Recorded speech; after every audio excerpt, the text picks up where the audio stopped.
All right, so this video is for everybody that was absent and you still have to do this video. So I'm gonna go through Wave Stations Lab. Your first lab was rubber bands, and you were supposed to flick a rubber band on a piece of paper, okay? Not your finger, that was bad. And then you're supposed to flick it on a book and just see the difference. Now, I'm not doing it as well as some people, but it was pretty loud on the paper, and then when people did it on the book, or you put the paper on the book, you should have a different sound, all right? We're gonna move on to number 2. So number two is tuning forks, and again, we're studying waves. We're studying mechanical waves, which can be transverse, which means they can spin out from the direction, or they can be compression waves, or they can be electromagnetic waves like Roy G. Biv, gamma rays, radio waves, that stuff. So on this one, you have tuning forks that are different. Obviously, those are sound waves. And then if he can video a little closer, you were supposed to take these and put them in water and see what kind of waves they're making. Are they making transverse waves? Are they making compression waves? What kind of waves are they making? That was number 2. Okay, number 3 is basically just listening to the sounds of the different waves and then trying to figure out, like, is it the length that makes them sound different? Why is one high pitch? Why is one low pitch? And you're supposed to answer on what do you observe from the 2 different sizes. Next one was the ruler twang. It's lab 4. So you can already hear how it sounds different. You need to figure out what kind of wave that is, mechanical, or is it electromagnetic? Next one, number 5 was the prism.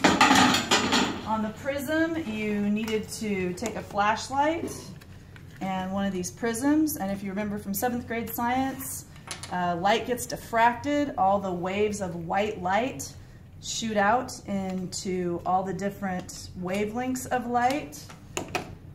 So what you were supposed to do was put the light on a corner, and if you're able to get it right on the corner at a right angle, you should be able to diffract the light so that you get a rainbow, and then you need to explain it, all right?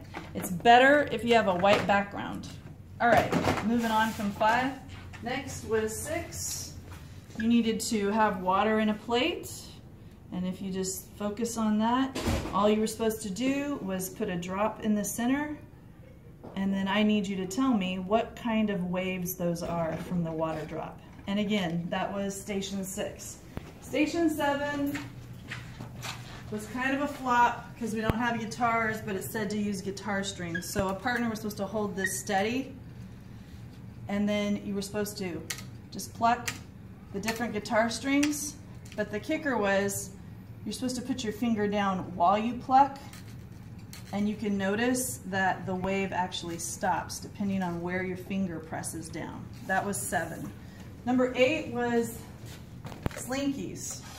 And the slinky can show you a lot of different things. It can show you a compression wave. It can show you a transverse wave. It can show you 2 waves transferring at each other at the same time.